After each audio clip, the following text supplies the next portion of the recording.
여러분 혹시 그런 생각 해보신 적 없으세요?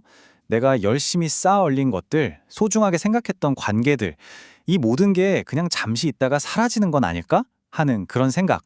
오늘은 바로 이 문제, 이 덧없는 세상 속에서 어떻게 하면 흔들리지 않는 평화를 찾을 수 있을지 그 지혜에 대해 한번 깊이 들어가 보려고 합니다. 몇몇 철학적인 블로그 글들에서 그 핵심만 쏙쏙 뽑았어요. 자, 이 문장 한번 보세요. 헛되고 헛되니 모든 것이 헛되도다. 굉장히 강렬하죠? 이 글을 쓴 분이 어느 날 우연히 이 문구를 보고 머리를 한 대 맞은 것 같은 충격을 받았다고 해요. 그리고 바로 이 한마디가 오늘 우리가 함께 떠날 탐구의 출발점이 됩니다. 사실 모든 게 헛되다는 말이 좀 거창하게 들릴 수도 있어요. 그쵸? 하지만 생각해보면 이거 우리 모두가 살면서 한 번쯤은 느껴봤을 법한 감정이거든요. 아, 왜 이렇게 모든 게 잠깐일까? 내 노력, 내 관계, 이 모든 게 결국엔 다 사라지는 걸까? 하는 그런 찝찝함이요. 자, 오늘 바로 그 근본적인 질문에 대한 답을 한번 같이 찾아가 보죠. 자, 그럼 첫 번째 단계입니다. 세상의 허무함에 대해서 이야기해 볼 건데요. 먼저 우리가 외면하고 싶었던 어떤 현실을 좀 똑바로 마주할 필요가 있어요. 바로 우리가 소중하게 여기는 모든 것들이 사실은 영원하지 않다는 거, 우리 경험의 덜없는 본질에 대해서요. 원본 글에서는요, 이 세상의 본질을 딱 네 가지로 정리해요. 첫째, 영원한 건 없다. 모든 건 결국 사라진다. 둘째, 진짜로 나를 지켜주거나 기댈 수 있는 건 없다. 셋째, 우린 사실 아무것도 소유한 게 아니다. 다 두고 가야 한다. 그리고 마지막으로 넷째, 인간의 욕심, 이 갈증은 끝이 없어서 뭘로도 채울 수가 없다. 어떠세요? 이 네 가지를 딱 놓고 보면 와, 우리가 서 있는 이 세상이라는 게 정말 모래성 같다는 생각이 들지 않나요? 심지어는 우리의 기억조차 짐이 될 수 있다고 말하는데요. 아주 재밌는 예를 들어요. 바로 사진 찍기예요.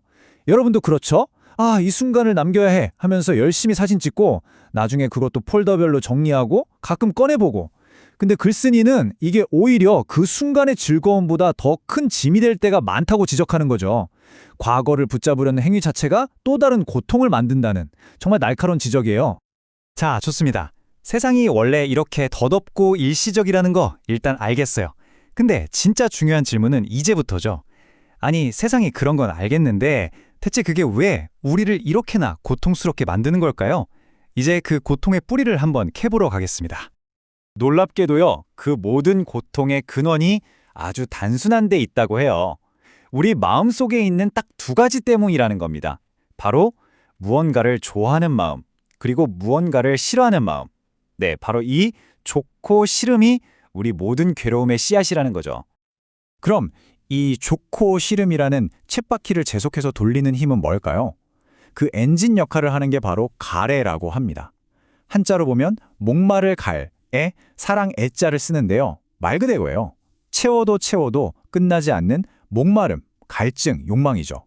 그리고 이 철학의 핵심은 바로 이 가래가 완전히 사라졌을 때 비로소 진정한 평화, 즉 열반의 상태가 온다고 말합니다. 그리고 이 고통이라는 게 스케일이 정말 어마어마해요.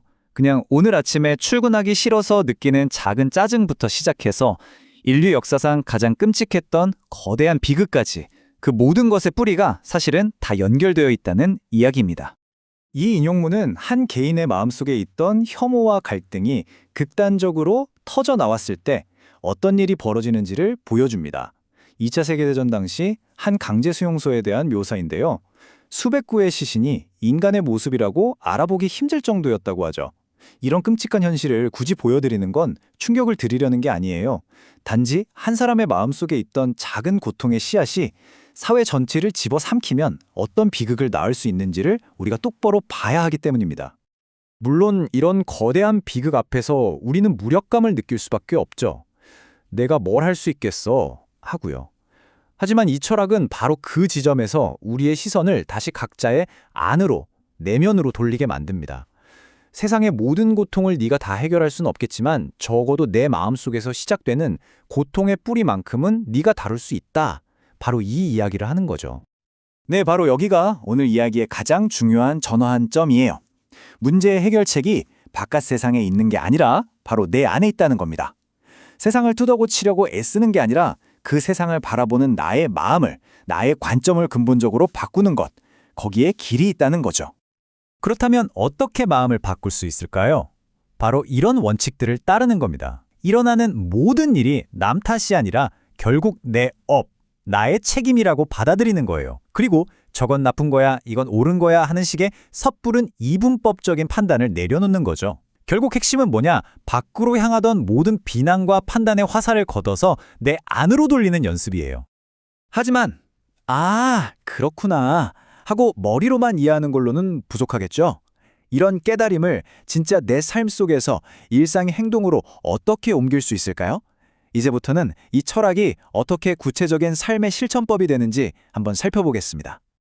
그 핵심 실천법으로 제시되는 게 바로 하심입니다. 아래하, 마음심. 말 그대로 마음을 가장 낮은 곳에 두는 건데요. 이게 그냥 겸손하게 살아라 이런 막연한 말이 아니에요. 아주 구체적인 행동 지침들이 있습니다. 예를 들면 칭찬과 명예는 다른 사람에게 돌리고 비난과 책임은 내가 지는 것. 다른 사람의 좋고 나쁨을 보기 전에 오직 내 허물만 보는 것.